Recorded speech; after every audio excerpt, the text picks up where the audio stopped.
Hi, I'm Lisa, and this is Happy Scrappy Life. It's a podcast about knitting, crochet, mini skeins, scrappy projects, and life in general. It's been a long time since I've talked to you guys. The last podcast I posted was in November. Crazy. I'm sure you remember. Sorry, my eyes are already all red. I knew this was going to be a hard one. I've put it off for a long time. Anyone that follows me on Facebook or Instagram or Ravelry, you guys all know a lot of what I've been through the last few months. And I wanted to talk to all of you about all of that. But first, before we get into the sad and the cry, hopefully I can pull it together here, I thought I would talk a little bit about leading up to that. All of that started in February. But before that was November and December and January. Well, first I should probably warn anyone, especially if you're a new viewer.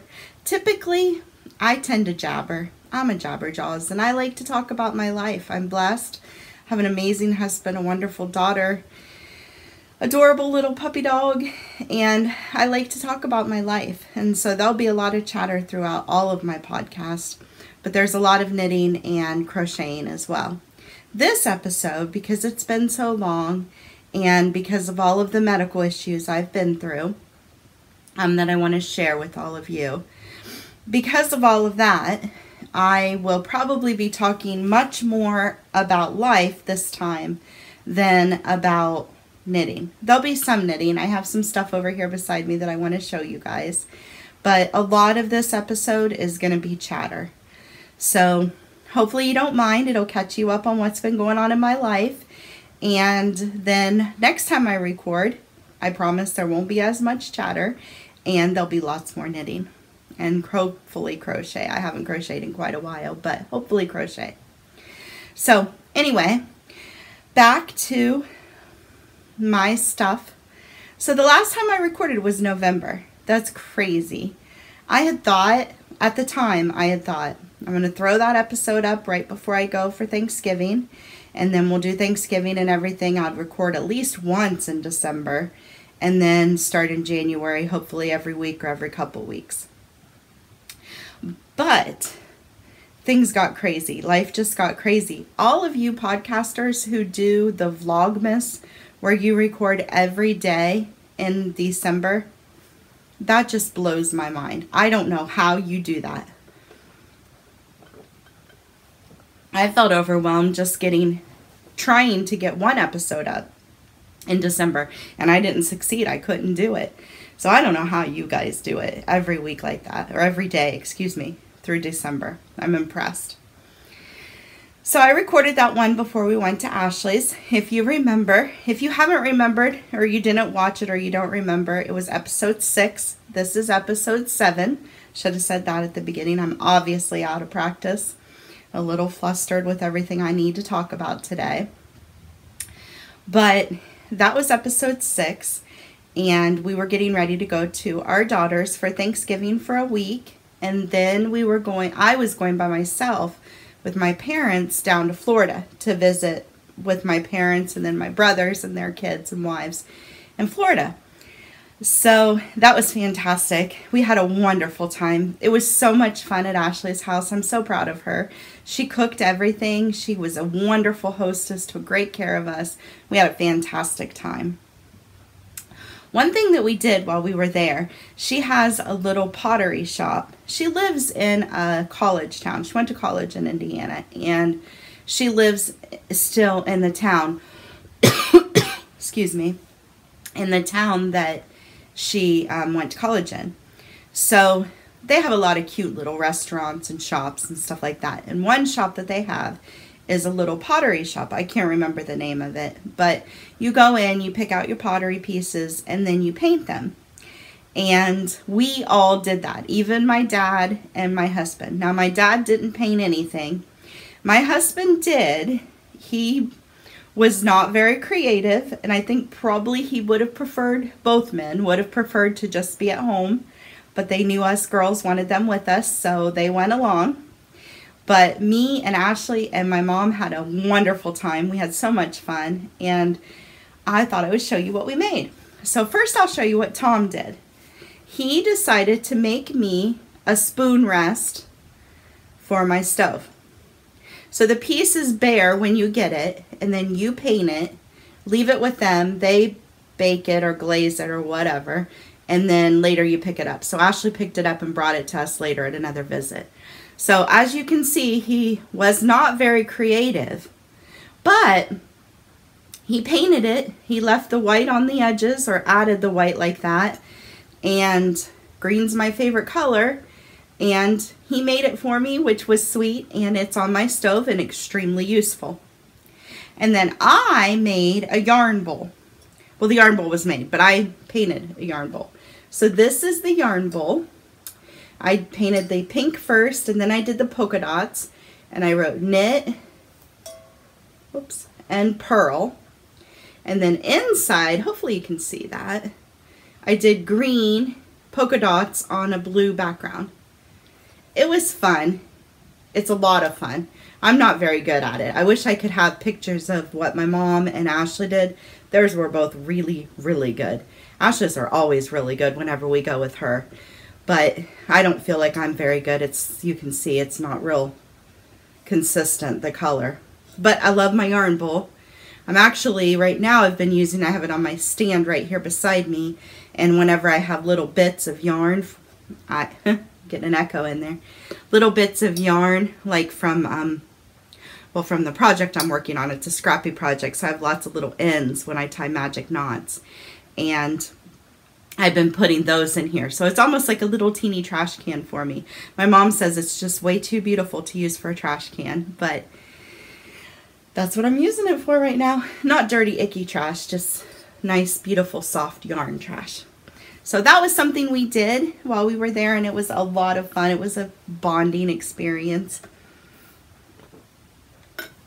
We played lots of games, laughed a whole bunch.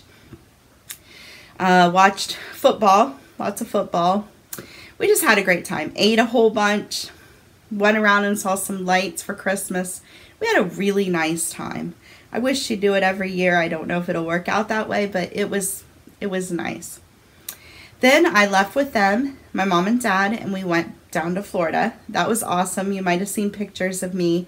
I posted some different knitting in the wild, so to speak, pictures while we were driving, and then pictures down with my brothers and their kids and all, and it was just a really, really nice visit. I'm so thankful I got to do it, especially now with everything that's happened. I don't think I would be brave enough now to make a trip like that by myself. So I'm thankful that I was able to do it when I did. I'm sorry about the tears. They're going to be here through this whole thing. I'm really sorry about that. But I know I need to get this up. So anyhow, I'm just really thankful that it worked out, that the money was there, that my husband let me do it, and that was supportive and happy for me to do it. He missed me. I missed him terribly. But I had a great time. And when I got home, of course, it was fantastic to see him. I missed him so much. And Buddy, I just wish we could have had a recording of him. He went crazy. We tricked him. Tom picked me up at the airport. And when we got back to our house, I stayed in the car. And Tom came in, took Buddy out to go to the potty, came back in, messed with his shoes and stuff, acted like nothing was going on, and flipped the light on the porch so that I would know, like blinked the porch light, so I would know when it was time to come in. And then he came in here, sat down on the love seat, and was playing with Buddy. Buddy had no idea. So then I opened the door to come in. He went crazy. I wish we would have had it on video. He went crazy. It was adorable. He was so excited. So that was fun, of course. Then December was a lot of getting ready for Christmas, a lot of mini making, Tom made a ton of minis for me while I was in Florida, which was such a blessing. We continued, of course, making them. They come every month, so we've always got minis to make. Worked on those a lot. And also, the middle of December, we went to Pittsburgh, which you guys know how much I love Pittsburgh. And we got to see Casting Crowns for a Christmas concert for King and Country and Casting Crowns. And it was wonderful. We love seeing Casting Crowns in concert. Well, I'll get to that in a minute. But it was wonderful. It was a nice concert. We also got to see lots of Christmas lights, lots of fun Christmassy things in the city. It was a nice visit. We had a nice time together, and it was just the two of us, so that's always nice. And we really enjoyed ourselves. And then Christmas, Ashley came here.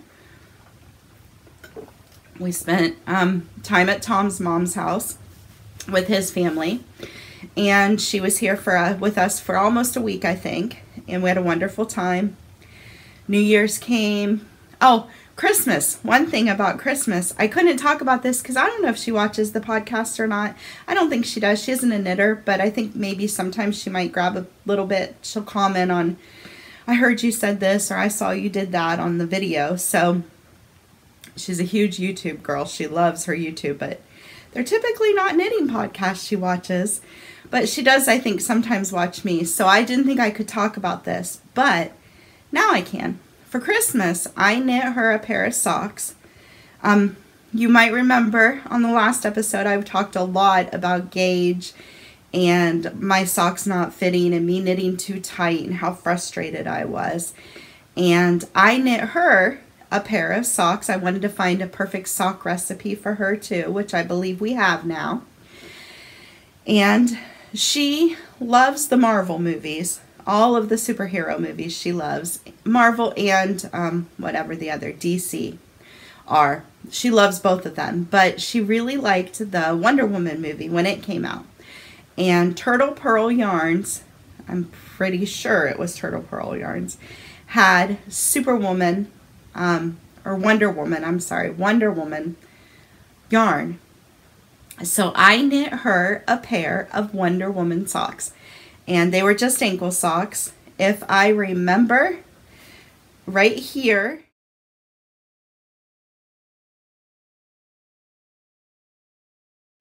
I'll make a little motion with my hand. Hopefully I remember to put in a picture of her Wonder Woman socks. If I forget, you can check out my YouTube or Ravelry page.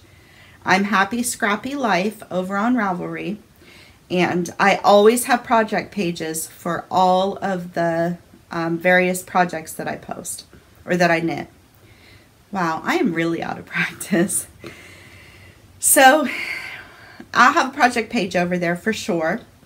And if I get project or show notes up, I hope to get some show notes typed up this time. This was kind of, I woke up this morning. It was kind of early. It's about 8:45 now.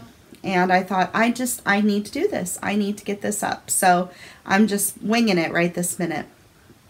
So next times will be a lot more organized, I promise, for sure, show notes and all that. Hopefully I get them up this time. But if I do, I will link her socks there. But they were nice. She liked them a lot. She was surprised for sure by them. And we've been to her house since Christmas to visit, and they were actually drying, hanging on a chair, drying. So I know that she's been wearing them. So that makes me super happy. So that was December. Then January, we both got sick. Tom got a cold and was really, really sick for a couple weeks. And unfortunately shared it with me. We're so bad about that. He shared it with me, and I was really, really, really sick. Just a cold, flu type, stuffy nose, all that, aches and sleeping a lot. But I was not feeling well. And unfortunately, my nephew's baby shower for him and his wife was in January, and I didn't go to it. I was feeling so bad and so sick, and I didn't want to get everyone else sick. So I sent the presents. For that, more knitting and crocheting. Hopefully I remember to put more pictures here.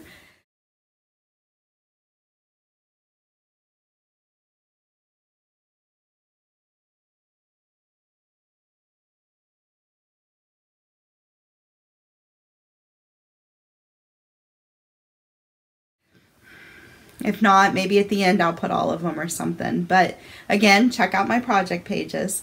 But I crocheted a corner to corner blanket. I talked about it on the last episode. If I had been thinking and doing right, I would have recorded episodes or at least little bits of video for all these finished objects. But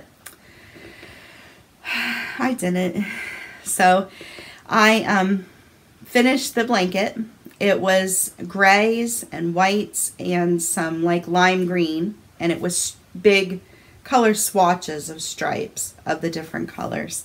And it's a corner to corner crochet blanket, and it was really nice, if I say so myself. I think it turned out well. Seemed to be a hit at the shower from what I hear.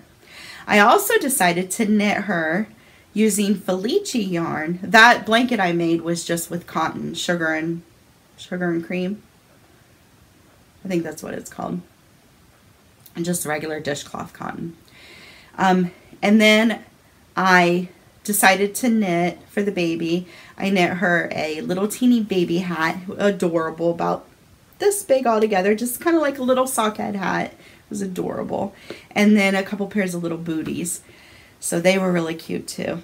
Maybe only one pair of booties, if I remember. I don't even remember. That's terrible.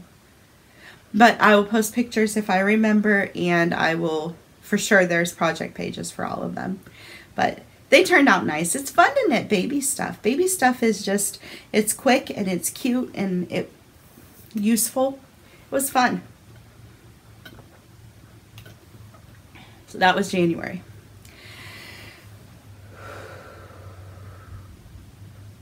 Now we're to February. February is when all of this started. There's gonna be tears. I'm sure of it. They're already starting. My face is getting all red. I'm sorry. The truth is, it's now May like 8th or something. And I've put off doing this episode for so long because I knew I would cry. And I felt silly crying. It's easy to just post on Instagram and Facebook, and I cry while I post them, but nobody sees that. But with this, you're going to see me crying. And I feel silly, but a lot's happened. And God has gotten me through a lot, and He has blessed me even with the storm, even with the badness. And I want to talk about it. I want to fill you in. I know you guys know about what's going on, and I know you care about me, and you want to see me. You want to know that I'm okay. You want to know what's happening with me. So let's just do this. If I cry, I cry. If I make you cry, I'm sorry. But it's sweet because that means you care about me. So the beginning, well, even like towards the end of January, for a few days, I was having headaches really bad. And I get migraines off and on. And when I get migraines, my vision changes before I get the migraine. And so for a couple days, my sight was getting kind of weird. Like I would get those, I don't know if anyone's had migraines and had the eye thing, but like it's almost like a floater thing that floats in the sky, in the air around you. I was getting those. And I thought a migraine was coming. I thought, well, I'm tired and whatever, I've been sick and a migraine's coming, and that's probably what's wrong with me. And a migraine never came, and that happened one morning. I noticed it, and then another day I noticed it, and then one evening, but then like it would come and go, and there was no headache. I didn't know what was going on. And then on Friday morning, February 2nd, I woke up early. Tom gets up for work at 4 in the morning and always tells me goodbye and kisses me, and we talk a few minutes, and he did that like always. And I told him at that time, my eyes are really weird this morning. And he said that hopefully it's just because you're tired and, you know, get some more sleep and hopefully you're okay. Text him if I need him. So he left to go to work, and Buddy and I were cuddling in bed, and my eye just kept getting more and more. And it was my right eye, And it was getting to where I couldn't see anything out of it. And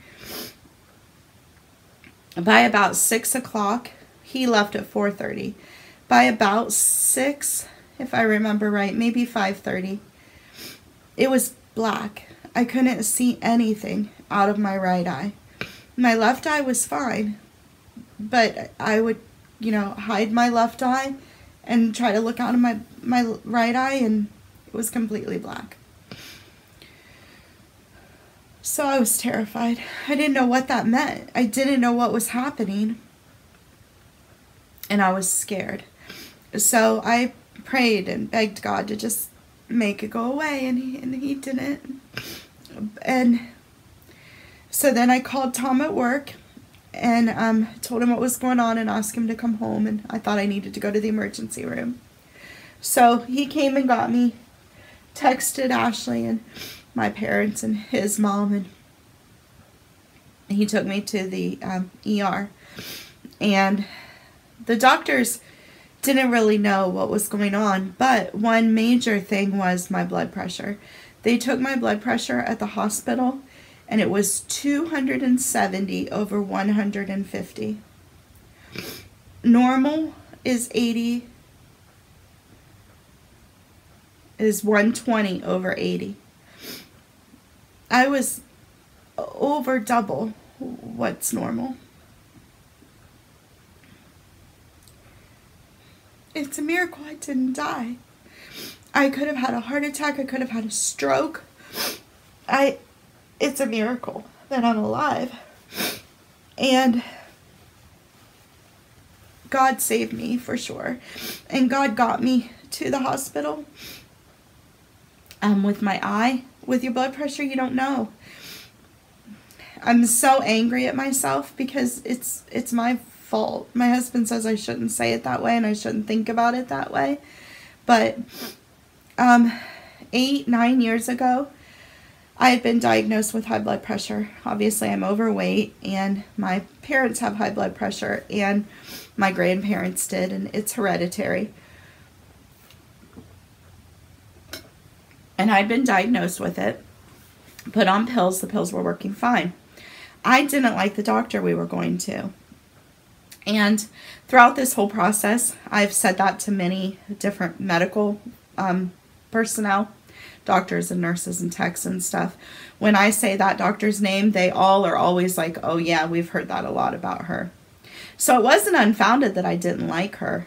But the problem was, instead of finding a new doctor, I just stopped. I just stopped going. Didn't go to the doctor anymore. If you don't go to the doctor, you can't get your refills. So once my medicine was gone, I couldn't continue taking my medicine. So it had been 8 years that I'd had high blood pressure and hadn't treated it. And we don't know how high it was. Obviously, I wasn't taking it all the time. I would avoid doctors like the plague. I didn't want to go to a doctor at all because I knew they would get on me about my blood pressure. So it had been untreated for years and years. It's safe to assume that it had been incredibly high for all of those years. So it's a miracle that something way more serious didn't happen. God protected me 1,000%. I believe that. That's been shown over and over throughout this process. You'll hear me say that many times. It's true. But my blood pressure was incredibly high. So they gave me some medicine there in the hospital and tried to get my blood pressure down. Thought it was at a level where they were comfortable releasing me. I don't understand why they did that, but they did. They sent me home that day. Sent me to an ophthalmologist immediately from the hospital. While I was in the hospital, in the ER for a few hours there, my sight in my right eye would kind of come and go. There were times where it would almost want to come back and it would be kind of foggy. I could see shadows of the doctor in front of me, but that was all. So we go to the ophthalmologist, and he again examines my eyes. He put yellow drop things. I don't know what they were. I think it's to check the pressure in your eye, but I'm not sure about that. Or blood pressure in your eye or something. I don't know. But he put the drops in my eyes, and I'll mention the drops again in a little bit. That's why. But he said by the time we were at the eye doctor and he was examining me, it was gone completely. I couldn't see anything. At that point, which was maybe noon, 1 o'clock on February 2nd, it was gone. It's all black. When I would hide my left eye, my left eye, my right eye, it's as if I'm blind. I can't see a thing. He said that essentially, there's a fancy word for it that I don't know. I don't know. I'm not even going to try because I don't know. But essentially, I had a stroke in my eye. And he said that there's really nothing we can do for it. It may come back. My sight may come back. My sight may never come back. I may be this way forever. And the reason that it happened is because my blood pressure was so high. And there's lots of different blood veins and blood vessels that lead into your eyes. And they did a picture thing. We're able to take a picture thing. And he could see that the veins and the vessels and all into my left eye were nice and thick and plump and red and perfect. But to my right eye, they were dried up and tight and small and not good at all. So essentially, the blood supply had been cut off to my right eye. I mean, because of my blood pressure being so high, my eye was not getting the blood that it needed. So the veins kind of like dried up almost, and it damaged the optic nerve in the middle of my eye. So that's why I can't see. So it's gone in my right eye. So I went to so that was on that Friday, or maybe, yeah, it was a Friday. So we came home. Well, when we were in the car afterwards, we both were crying a lot from what the doctor had said. And he had put those yellow drops in my eyes to check the pressure, and as I was crying, I had yellow all over my face, and it's sad. Now, when I go back to the eye doctors, he always puts those yellow drops in my eyes, and I always remember sitting in the car crying from being told that I was blind in one eye and may not ever see again. So that's been hard. So we come home. Of course, there's a lot of tears. And we call our daughter, my parents, and his mom. And I think we actually went to visit his mom because she lives here in town. Ashley lives away. My parents live away. But we told everyone, and again, lots and lots of crying. And it was a rough day. Tom was a rock. He was amazing. He cried too, and that's okay. I love that he shows his emotions to me. I love that he doesn't try to hide that. But then we wake up on Saturday morning, and my blood pressure is still high, incredibly high. We had a monitor here that I was taking it with, an old one, and I'd taken it at Tom's mom's house as well, and it was high. And Saturday morning it was still incredibly high, and then we waited an hour, took it again, and it was still really high. And so we went back to the ER, and thankfully they kept me that time. That's what I felt needed to happen the first day. For the eye, there wasn't anything they could do. We have to just wait and see. I have drops that I put in every day. They may or may not help. The fact that my blood pressure is under control now, he said, is a good indication that it may help. But it's just time. My sight may come back. It may not.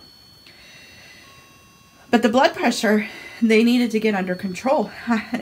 That's a dangerous thing. So we went back to the ER. They decided to keep me, and I was in for 4 days that time. And during that time, they tried lots of medicines and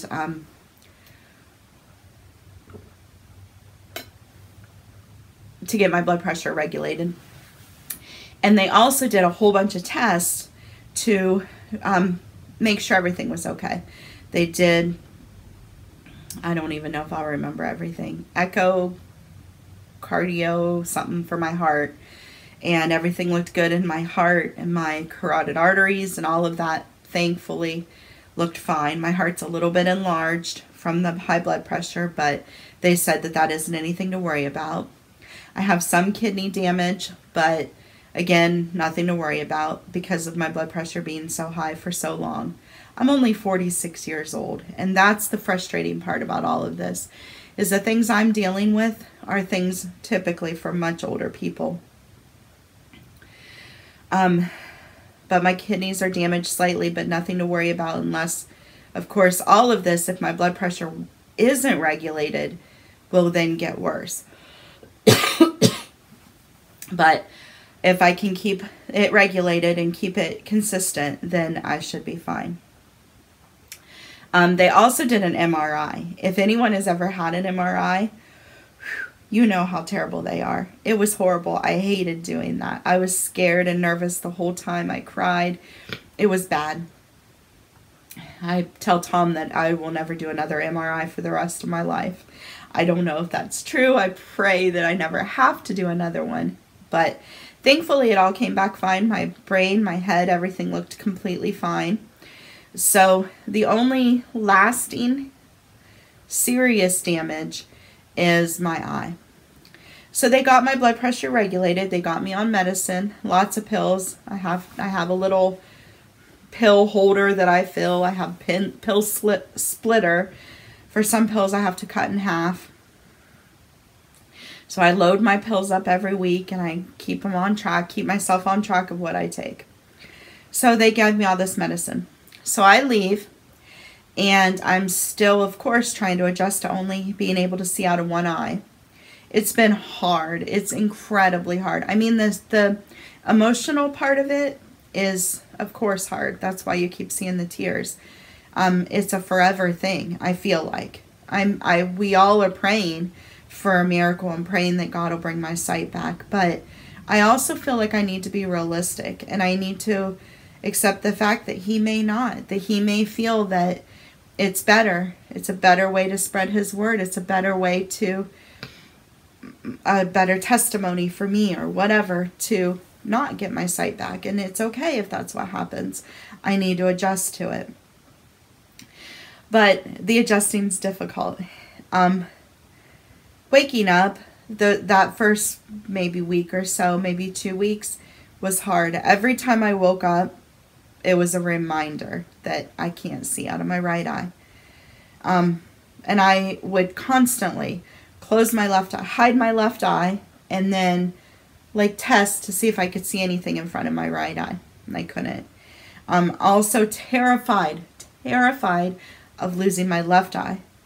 A couple different times I would get like the little floater things in my eye again, in my left eye, and I would be so afraid I would cry, and it was nothing. And the doctor said as long as I keep my blood pressure consistent and in the right range, which it's been wonderful, then I don't need to worry about that. But it's still scary. Depth perception is something that is totally off for me now. Things seem so much further away to me than what, or closer, I guess it'd be closer to me than what they are.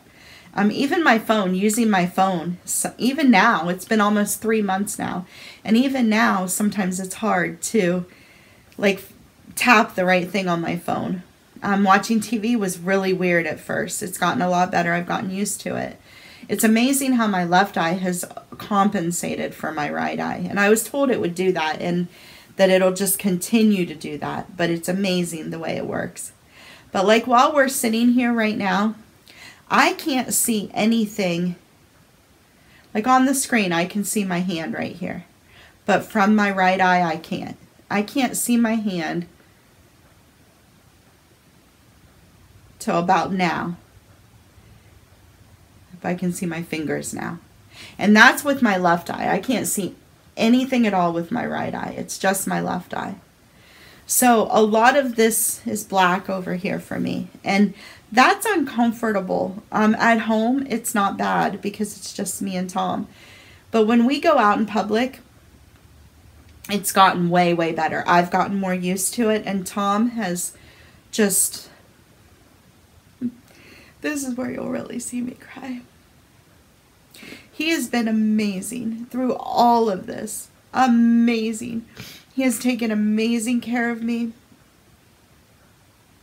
God blessed me by putting him in my life and having him here to take care of me through all of this. Can't even imagine doing any of this without him.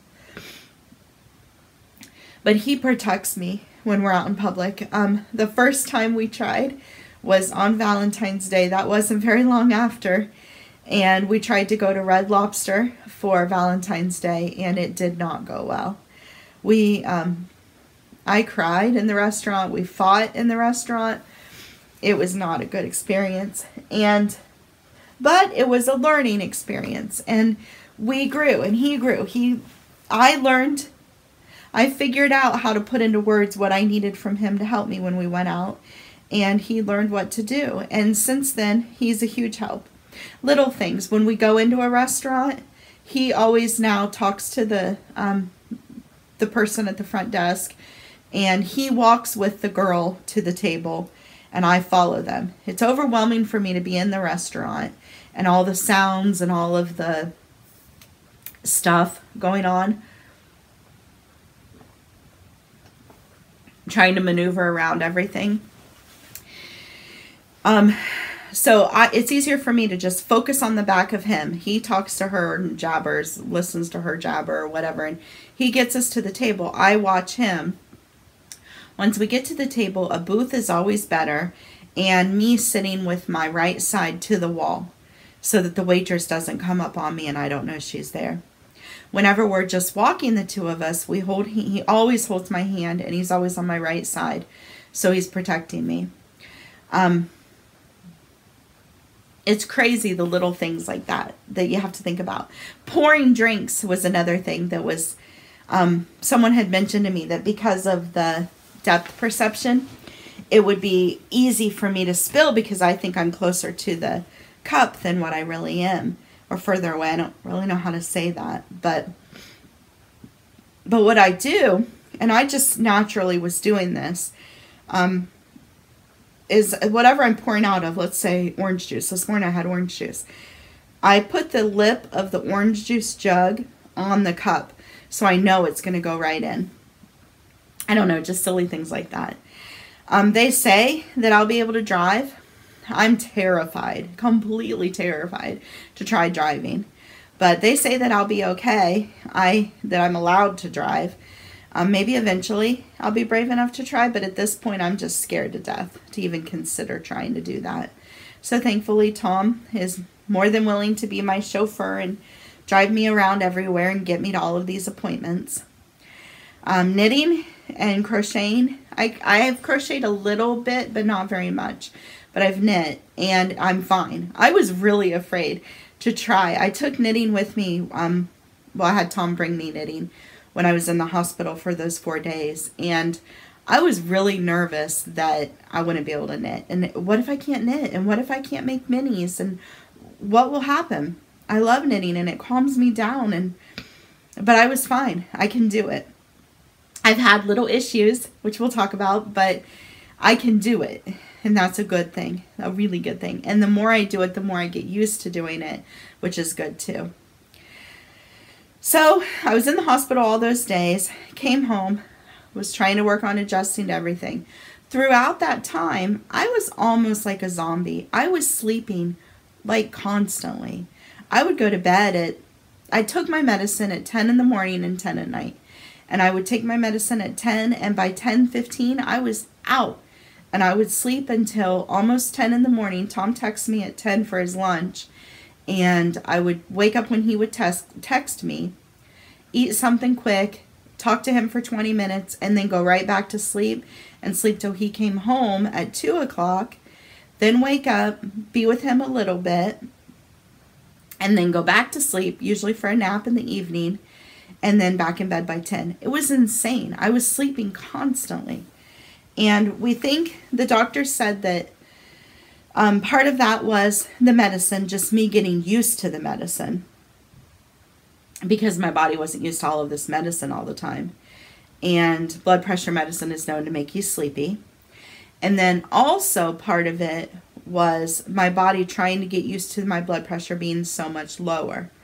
It had been, he said that although it was dangerous, of course, to be walking around with it so high for so long, still my body had kind of adjusted to that and was used to that.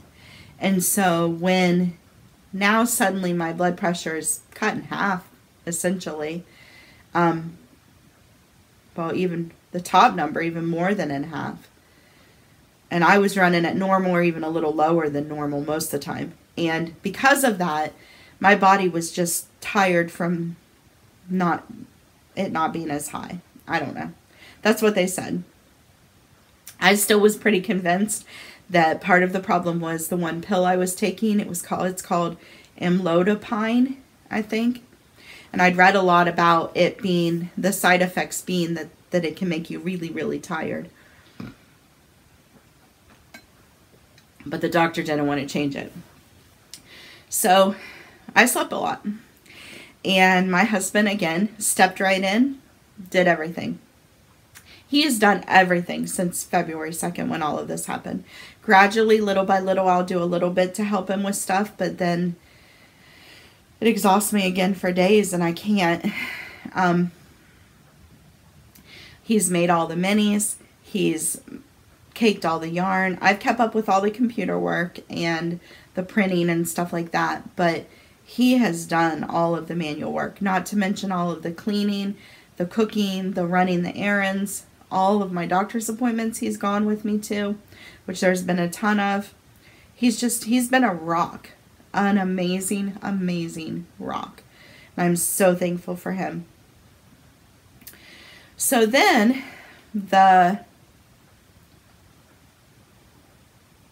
about the middle of March, I started getting short of breath when I would go up the steps.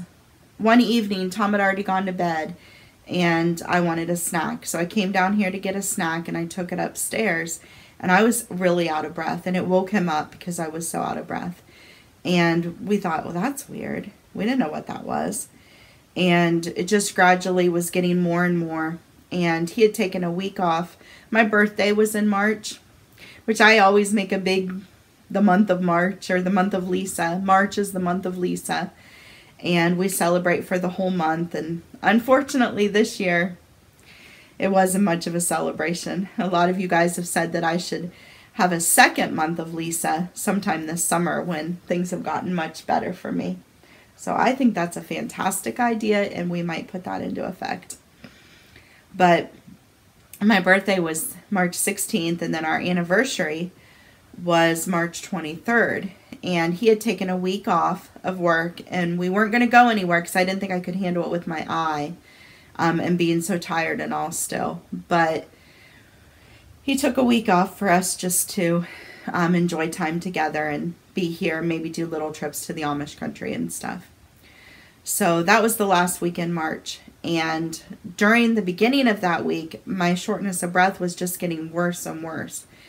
And we were thinking maybe it was my medicine, that same amlodipine medicine, because I'd read that it could cause that. So I called the doctor. I have a new family doctor, thankfully, and she's wonderful. But then I've also have lots of specialists, and a kidney and hypertension specialist is one of them. And I called him because he's who had been working with my blood pressure medicine. So I called him, I think on a Monday, and I told him what was going on and that I was sleeping all the time still. I was exhausted all the time, and now I'm getting short of breath, and I didn't know what to do about it. And he agreed that he thought it was the medicine, and he cut the dose in half. So he changed all of I take 2 different blood pressure pills, and he changed them, cut one in half and up the other. And so let's try that for a couple days and call me in a week or so if it's not any better. So I did that, and it was just getting worse. The shortness of breath was like insane. If I would walk from the living room into the kitchen, or from like our bedroom to the bathroom, I was just huffing and puffing like I'd ran a marathon. Going up and down the steps was just incredibly, like it would take me 10 minutes to catch my breath afterwards. I couldn't talk or anything. Sitting and talking, I would get out of breath. It was getting worse and worse and worse.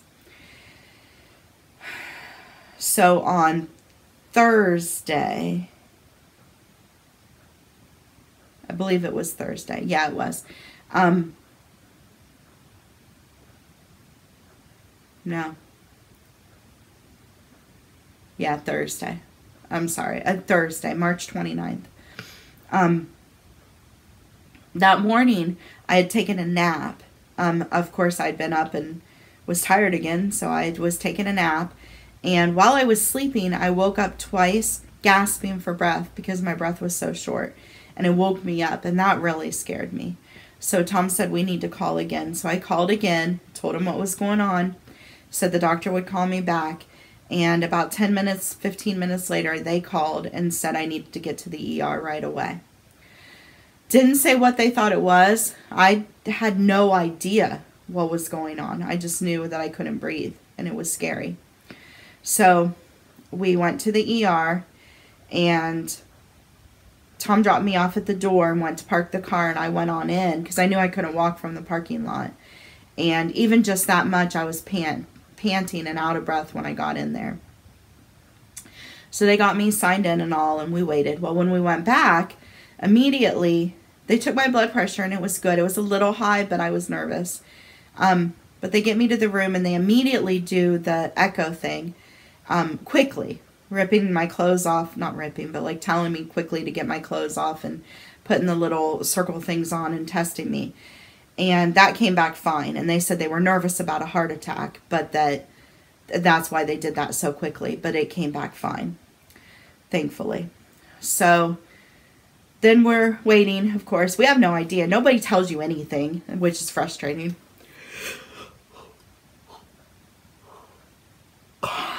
Sorry. If I'm yawning, I'm sure you're yawning. But if we're going to do this, let's just do the whole thing and get the story out there.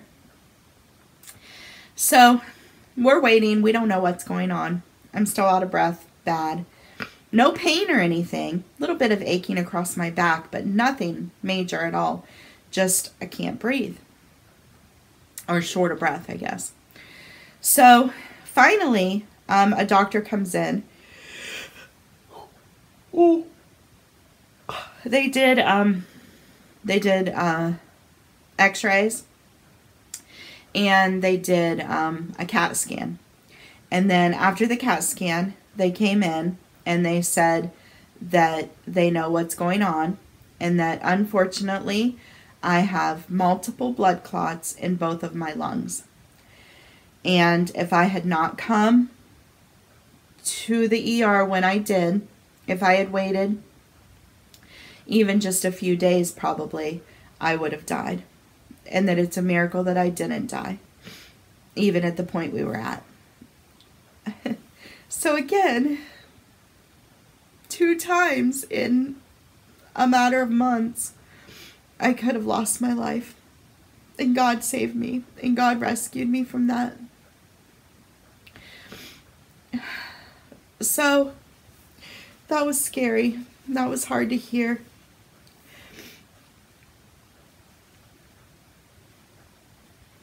But thankful too. It's scary to think. I'm sorry.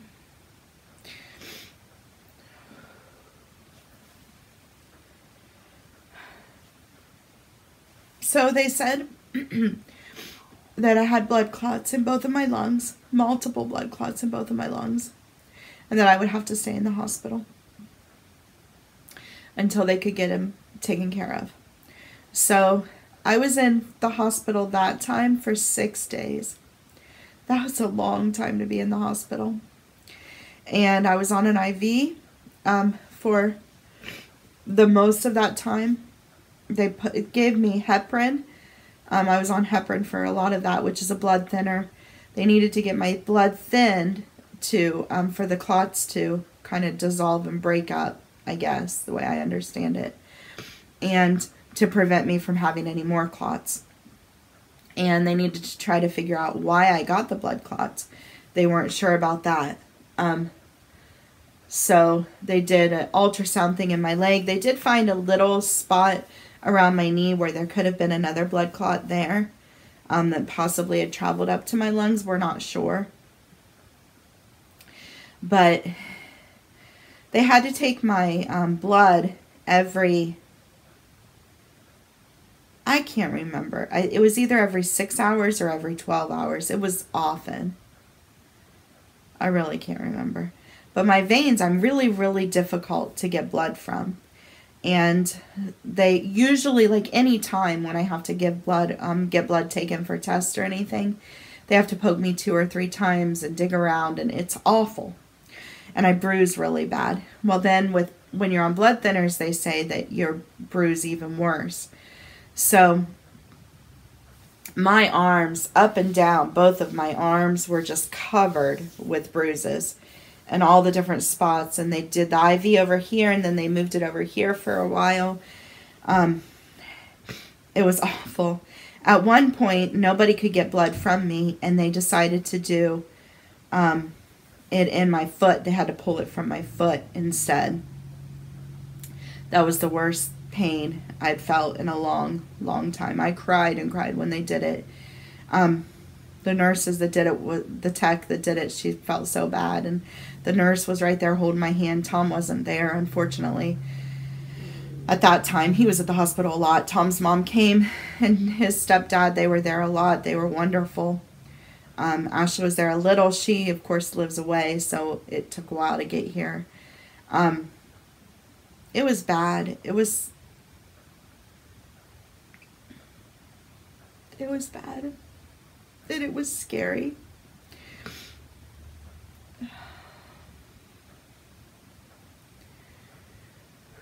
It's just scary to think about what could have happened.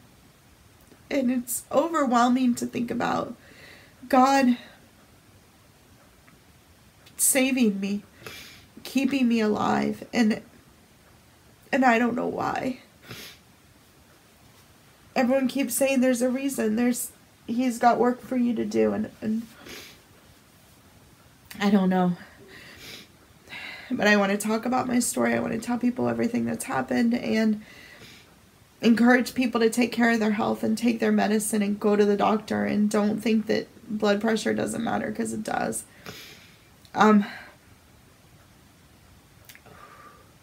So I was in the hospital for 6 days.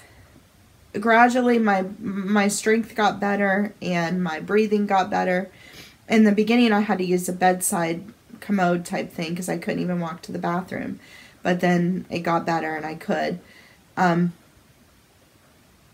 So when I was released from the hospital, that was on, I think, a Tuesday or Wednesday. I don't know. I was in the hospital 6 days. But I was on blood thinners. I'm on warfarin, which is generic for Coumadin. And the thing about Coumadin is there's 2 different kinds of blood thinners. There's the older type, which is Coumadin and warfarin, and they're very inexpensive at the pharmacy. We don't have insurance. That's another thing through all of this. We have no medical insurance. So the bills are just piling up and piling up. The hospital offers programs where you can get a percentage of it off, which is a blessing, huge blessing. But we still have a lot of bills. So if you're a prayer, I would love the prayers. I would love the prayers for my sight to come back. I would love the prayers for my strength and to come back, that nothing more will happen. And just financially that things will work out, that God will open doors for us to get all of these hospital bills paid. But as far as the blood thinners, there's 2 different types. The Coumadin and warfarin, which has been around for years. My grandma was on it before she passed away. And Then there's also a newer kinds. Eloquist, I think, is one of them, and I'm not sure what they're called. But those ones are incredibly expensive, like $800 a month expensive. We can't afford that. And they said that I would be, in the hospital, they said I would probably be on blood thinners for a year to ensure that I don't get another. Once you've gotten blood clots, you're more likely to get them again. So, to ensure that I don't get any more. So we had to go the route of Coumadin.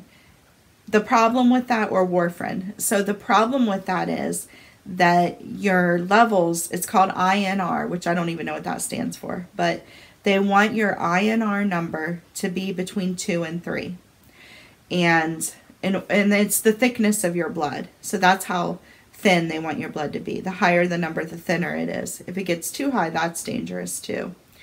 So you have to get it checked, and your dosage isn't consistent for everyone. What works for me may not work for Tom or for you.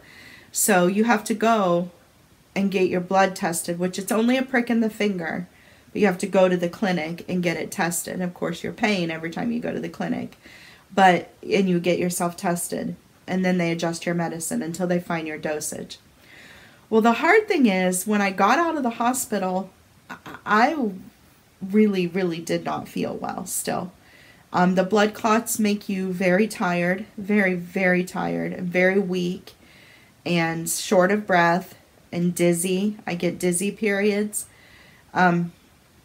Just not well. Sick. But you got to get that INR tested, or that's a problem. Your blood needs to be the right thickness or thinness or whatever.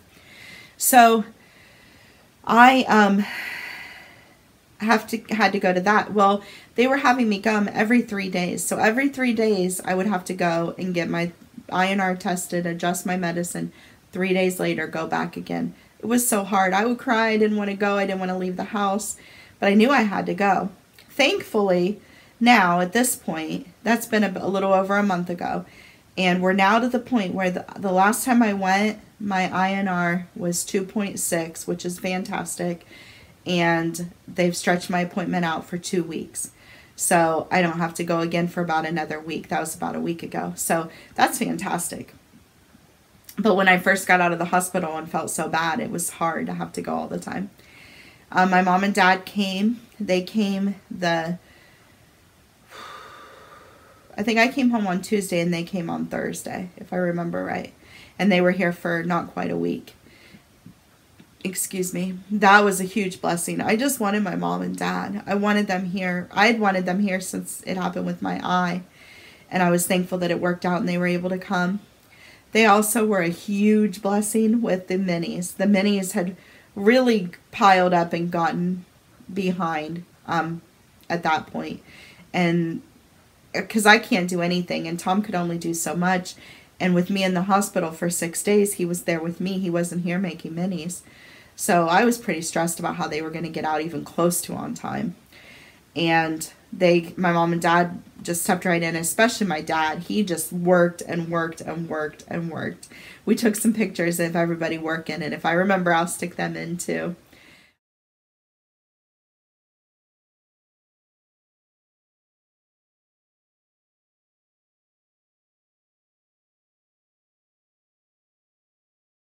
But it was a blessing to have them here.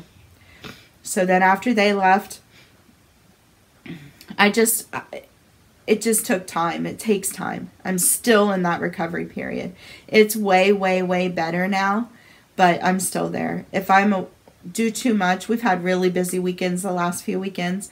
We went to Ashley's one weekend. She turned 25. Can't believe I have a 25-year-old daughter. Crazy. She turned 25, so we went to her house for the weekend. That was crazy fun. We had an awesome time. Ashley, Andrea, her roommate, and I went to the drive-in. It was 30-some degrees, freezing cold. We took tons of blankets, but we went to the drive-in, and we saw the new Avengers Infinity Wars. I think that's how you say it. That was super fun. I love a drive-in better when it's not 30 degrees. And I love being with Ashley. I don't really care about the superhero movies, but she loves them, and I like them because she loves them. And the Marvel ones are fun because there's a lot more story, although there was a lot of fighting in this one. But it was a good movie. She seemed to like it. She wasn't thrilled with the end, but we'll see what happens. But so when we go do something on a weekend, then for days after, I'm exhausted. I'm achy. I ache all over, just random. Like right now, while we've been sitting and talking, this elbow right here is aching real bad. I don't know. A spot on my leg, a spot on my back shoulder over here. I get random aches all over. That's normal from what I've heard. I get dizzy periodically, like pretty dizzy. I fell one day. I don't even know. I was out on the back deck with Buddy and I got crazy dizzy and then I fell. I wasn't even moving. I wasn't walking or anything. Thankfully, I didn't hit my head. You have to be real careful on blood thinners because you can, if you get cut, you can bleed to death very quickly if you have an injury. So you got to be really careful. But I get real wore out and real tired and achy and dizzy and sleepy and weak. But then if I rest, then it gets better. It's getting better. Showers were really hard at first. They would wear me out. I couldn't even take a full shower. And when I would get out, I'd have to sit dripping wet for a few minutes before I could even dry off. And I can get through a whole shower now. I'm tired after.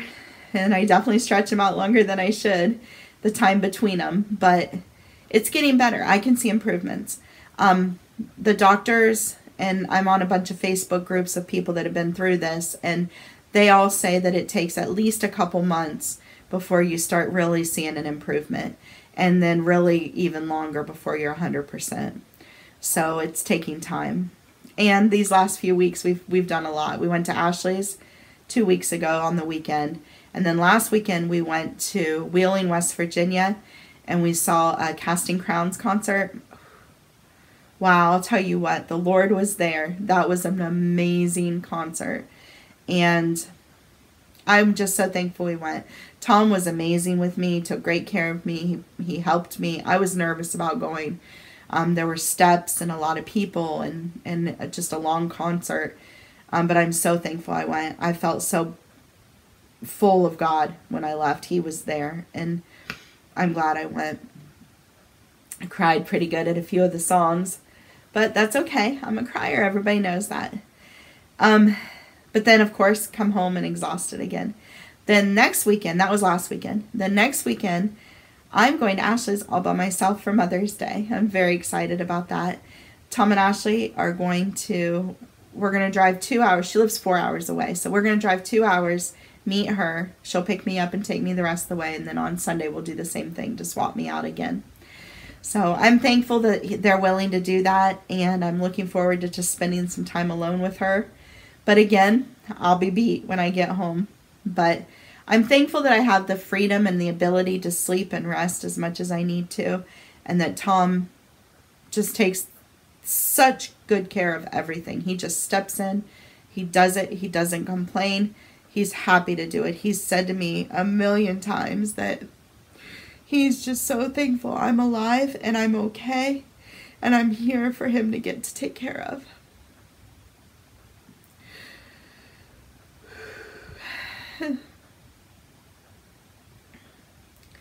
And I'm just thankful to have such an amazing husband. I feel like through all of this, we've gotten even closer than we were.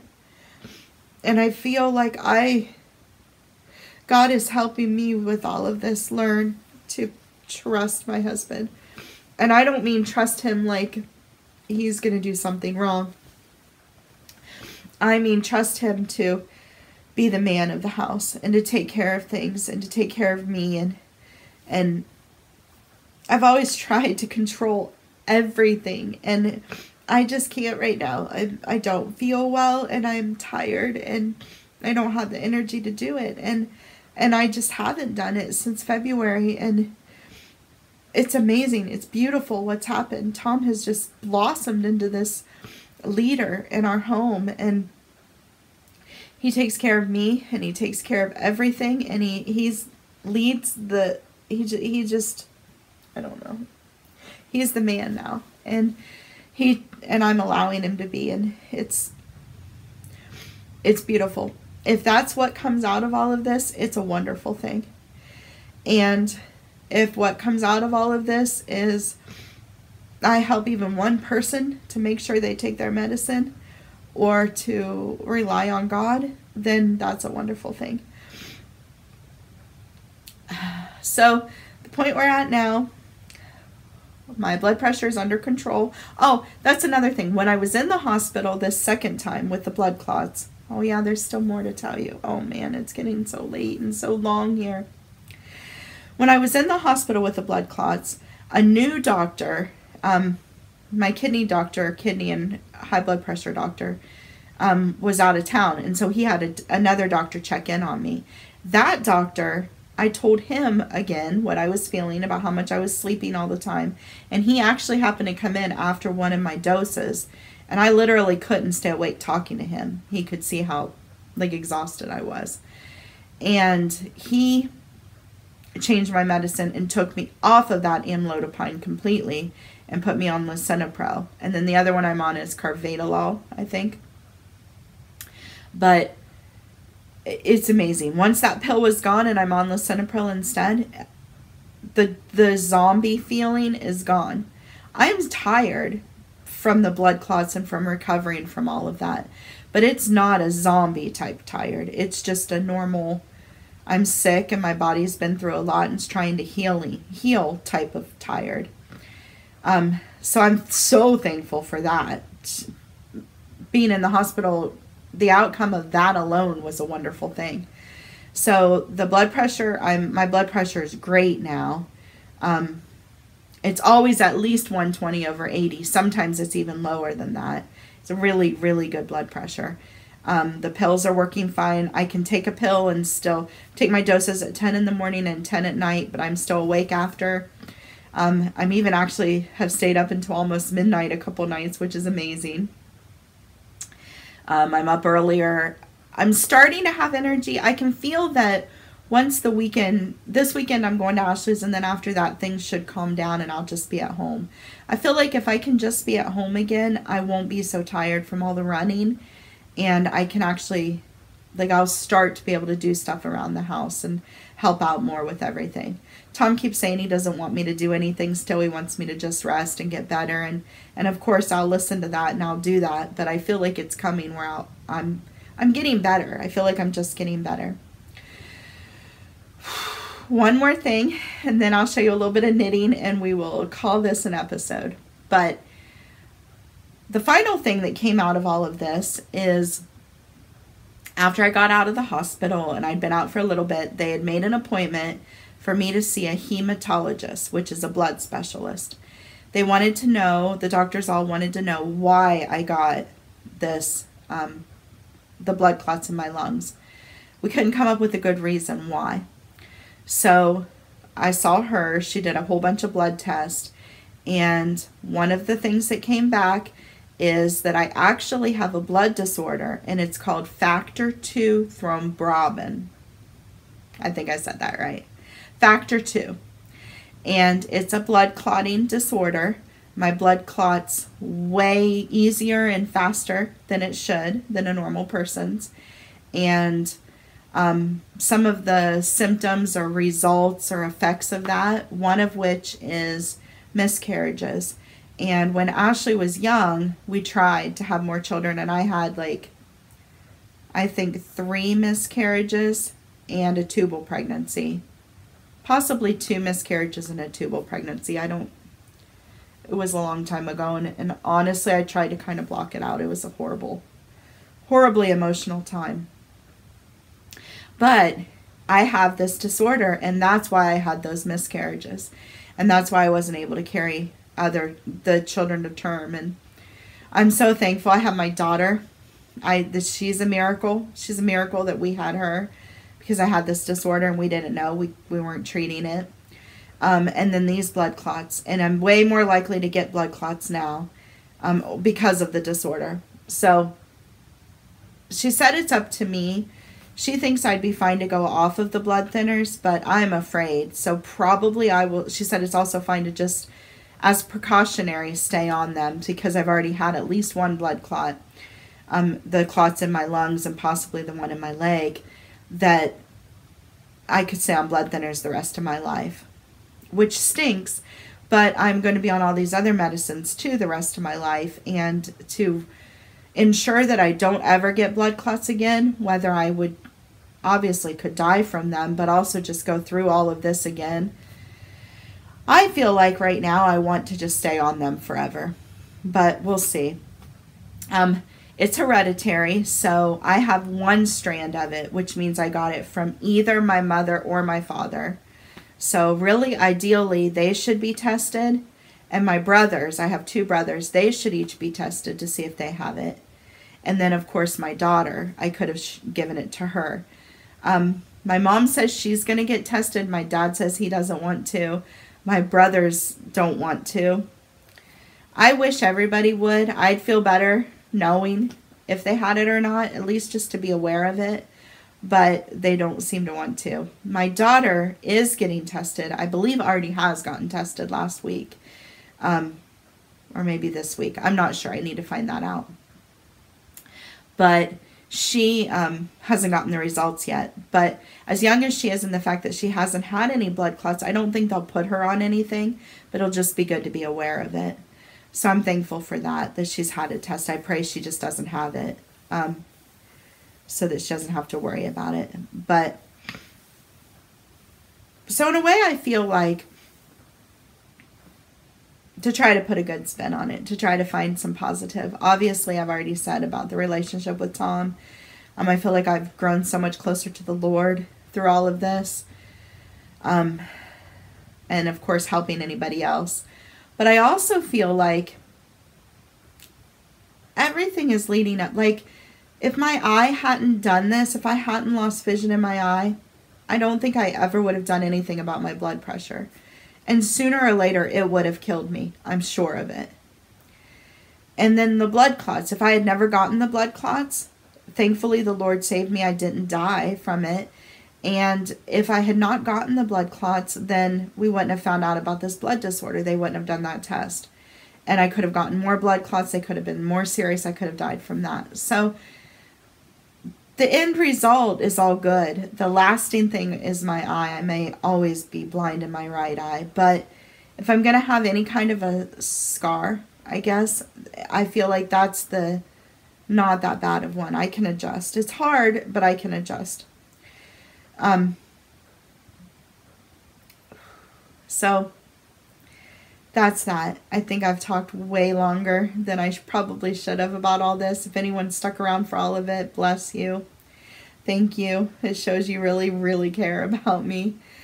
I promise it won't be all this medical stuff and all this crying every time. There'll probably be a little bit of that and definitely jabber, but not a lot. I need to go soon. Tom's going to be texting soon on his lunch. But I do actually want to show you a little bit of knitting. So, one thing is I finished Tom's socks. I can't believe I didn't think to talk about this earlier. I just wanted to get into all of this stuff with my medical stuff. But last episode, I was talking about he had asked me to knit him some socks. And I had started them. He was hoping to have them done by Thanksgiving. I didn't do that. I did work on them in Florida. And I think I finished them once I came home. I don't remember. But here they are. So they're ankle socks. And there's 2 of them. The yarn is Teeny Button Studio. I don't remember the colorway name. I did. They're stretched out because he's wore them. I need to wash them. But he likes them a lot. We're trying to figure out a pattern or a recipe for the right numbers and all. I did cuff down. We just did ankle socks to try to figure out like a recipe. And then now we'll do long socks. But they worked pretty well. His ankles are pretty thin, so I probably needed to do this a little bit tighter. I'll probably go down a needle size is what I'm thinking about and then switch. Did heel flap and gusset. Regular toe. I did them 2 at a time. And I used Ann Budd's book that I can't remember the name of. I'm sorry. This was such a spur of the moment thing that I did. I want to show you a couple works in progress that I'm working on. I had started socks back in December or November for me, and they were Christmas ones, and then I put them away because Christmas was over. And then after everything that happened with my eye, I have a project that I've worked on consistently through all of that, which I'll show you in a minute. But once I came home from the hospital that first time and I was wanting to work on socks, I started a pair of socks and was working on them, and they were out of Patton's Croy, and they were a green color. I really liked them a lot, and I was working my way on them and trying to find a recipe for me and all that, and got to the heel flap, got halfway through the heel flap, started dropping stitches, couldn't see with my eye to fix it, got very frustrated, had a little temper tantrum, threw them, cried, I'll never be able to knit socks, ripped them out. It was a nightmare. Went back to this other project that I've been working on. But you know I love socks. You know I love knitting socks. So I thought, okay, I'll give it another try. So then, I don't remember when I started these. May have even been after. It probably was after the blood clots. I don't know. But I started another pair of socks. So I have these in my Busy Bird bag, which I love. And the yarn is Yarn Cafe Creations, one of her adulting colorways. I think it is called Not Eating My Veggies. Here's her tag from her bag, or from her skein of yarn. And this is the yarn. It's called Not Eating My Veggies. Isn't it pretty? And I've got these going. They're 2 at a time. But I'll be honest with you, I haven't worked on them a lot. I've got the cuffs done. Here they are. The cuffs are done. And I am working on the first heel flap, which I meant to go across and just do both heel flaps at the same time, but I forgot. So I'll do one and then do the other one. But that looks really good. I mean, it's showing up really good. The yarn colors and all. So I'm enjoying that. It definitely takes more concentration than I have most of the time. But at least they're going here, and I'll get back to them. I know I'll get back to socks, and I'll get back to harder things eventually. But what my heart and my soul and my mind needs right now is easy. Easy project and a scrappy project. I think a lot when I work on this project in my head. Scrappy makes me happy. It just does. Scrappy projects just make me happy. And garter stitch is just, it's like, I don't know. It's like a big hug for me. When I use the item, it is. But even when I'm knitting the item, it is. It's just relaxing and peaceful. I don't know why my eyes are getting all cryy right now. I guess I just feel a lot. I have a lot in this project emotionally. So, first let's talk about the bag. This bag is by Multicraft Guy, I think. Amazing, right? It's made out of a man's shirt. Love it. Zipper. And when you unzip it, mine's just red inside. Love this bag so much. So I actually have 2 projects in here, but I haven't been working on any. The first is my granny stripe, scrappy granny stripe crochet blanket, which of course is incredibly long. And I keep thinking I'm going to get back to it at some point, which I will. But this project is what has my heart. I mean, I don't know how else to say it. It has my heart. It's very simple. It's just a great let's see. Oh, I'm in the middle of a row. Of course I am, because I just decided on the spur of the moment to record a podcast. Didn't even know I was going to do it when I went to bed last night. But this is it. So let me bring you close here and see if we can see. I am using, I don't know if you can see that or not. Yeah, there you go. The dishcloth recipe, Grandma's favorite dishcloth, where you knit 3 stitches, you do a yarn over, and then you knit to the end. It's all garter, and that increases every row. My plan is I'm going to increase until it's as wide as I want, and then I'm going to just knit straight back and forth, increase and decrease it away to make it like a rectangle. Then I'll start decreasing down again. But this, I don't even know if I can show you all of it.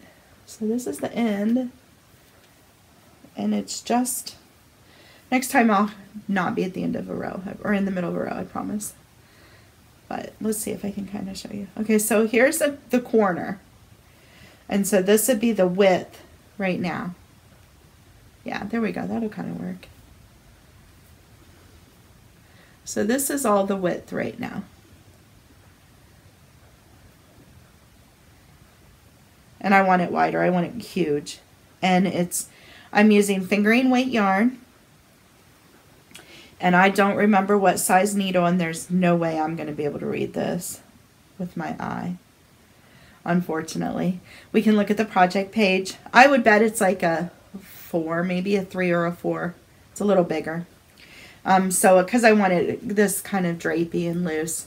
But it is, as you can see, super, super scrappy. My daughter and my mom are so funny. They don't like scrappy like I do. They like matchy, matchy. Scrappy doesn't make them happy, but scrappy makes me happy. And so they're not loving it, but they love that I have a project that's bringing me such joy. And it is. Working on it brings me joy. I know using it will bring me joy. As soon as it's finished, I'll probably start another one. But I just knit. When I had podcasted the very last time, which was in November, I was way down here in the middle of the green. And then I didn't work on it any until I went to the hospital the first time, which was in February, the beginning of February. And I took it with me there and worked on it. And I've worked on it through all of this medical stuff. So all of this progress from here, right here, up, has been done basically since February 2nd. And it's my go-to project. I feel peaceful when I'm working on this. Matter of fact, I'm going to work on it as soon as we get done talking. But I'm using magic knot balls. I have some in my shop if you guys want to check it out. Happy Scrappy Life. And I just make these little balls. Whoops. Tie them together with magic knots. I have a ton of them in here. Whoa, this one is falling apart. I'm going to have to clean it up a little bit.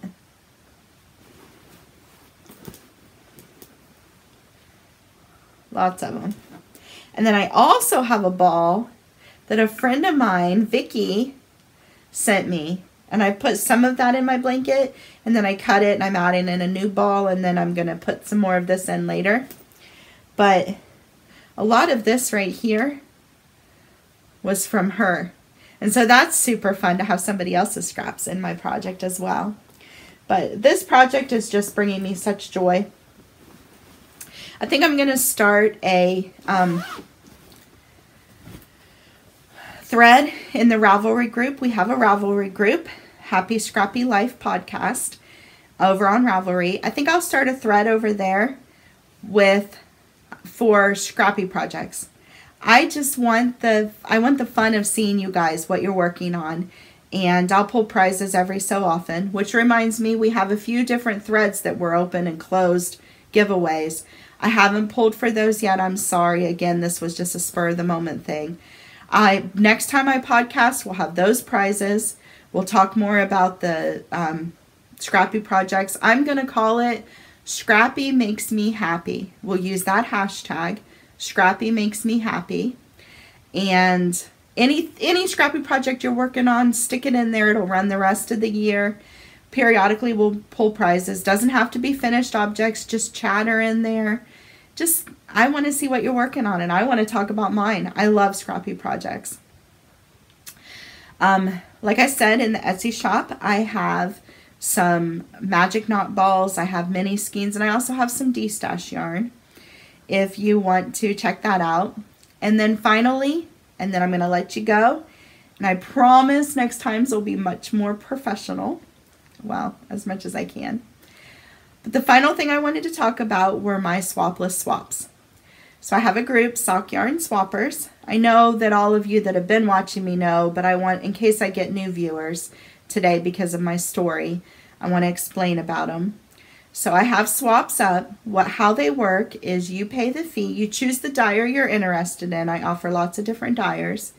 You choose the one you're interested in. You pay the fee. I order the yarn in full skeins, and I make little mini skein bundles of mini skeins, and then I ship them out to you. It's a wonderful way to add to all your scrappy projects, and it's a great way to try out new to you dyers, which is fun too. You can make blankets, you can make socks, you can make hats, you can make shawls, anything you want. Basically, you can do scrappy. We have a lot of great swaps open. The swaps run from the 15th to the 15th. So they close on the 15th of each month for each dyer that's posted. Your money's due by the 15th when they close, and then I ship them out by the 15th of the next month. So right now we have swaps open that'll be closing May 15th. Some of them still have spots open, so you may want to check it out. I will put a link for sure in the down bar where to check out the master list of swaps, which will give you a list of all of the links to all the swaps. Ones that will be closing May 15th that still have spots open are the Clear the Container swap, which is basically my way of clearing out extra minis that I have here. You can get a set for a little bit cheaper price, and they'll be from all various dyers. We also have a Mustache self-striping swap that still has, I think, 1 or 2 spots open. And then we also have Polka Dot Creek swap, which is actually over in the Crazy Sock Ladies group, and it's still got some spots open. And so check all of those out. We also have some amazing ones coming up. A huge one in Grocery Girls group, which there's still a whole bunch of spots open in it for lamb string yarns. We've got Yarn Cafe Creations. We've got Dragon Hoarder. We've got Bad Girl Studios, Bad Girl Wolf Studios. I'm probably saying those names wrong. Owl About Yarn. Wild Happy Color. I'm talking to her to hopefully get one set up with her soon. We have a lot of swaps going on. You can get 20 yard minis or 40 yard minis, depending on the swap you sign up for. As always, if you have questions about anything, get in contact with me. You can message me on Ravelry or Instagram or Facebook. You can email me. You can comment here on the video. Whatever you want. I promise I'll be around more. I promise hopefully in a week, if not 2 weeks, I'll get another episode up. We'll have prizes to announce at that point. Hopefully way more knitting and crocheting. And prayerfully, please, Lord, no more medical problems. I hope you guys have a wonderful, wonderful week. Thanks for sticking out with me, sticking through all of this with me. Thank you for coming around and watching my video and hearing my story. Thank you for your prayers and your love and your support. We'll get through this. It's getting better. There's light coming. Spring is here. Summer's coming. It's going to be okay. I love all of you so much, and I'm happy to be back, and hopefully I will talk to you in a week or two. And for the big Scrappy thing on Instagram, be sure to use the hashtag Scrappy Makes Me Happy, because it sure does. I love all of you, and I hope you have a great week. Bye-bye.